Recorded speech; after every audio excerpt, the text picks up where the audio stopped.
আবার চলে এলাম ভিডিও নিয়ে। প্রতিদিনের মতো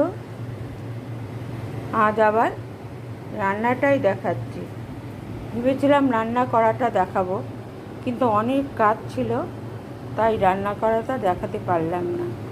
এখানে আছে ভাত, এখানে আছে দই, এখানে আছে করলা ভাজা, এখানে আছে কাচকি মাছ চচ্চড়ি।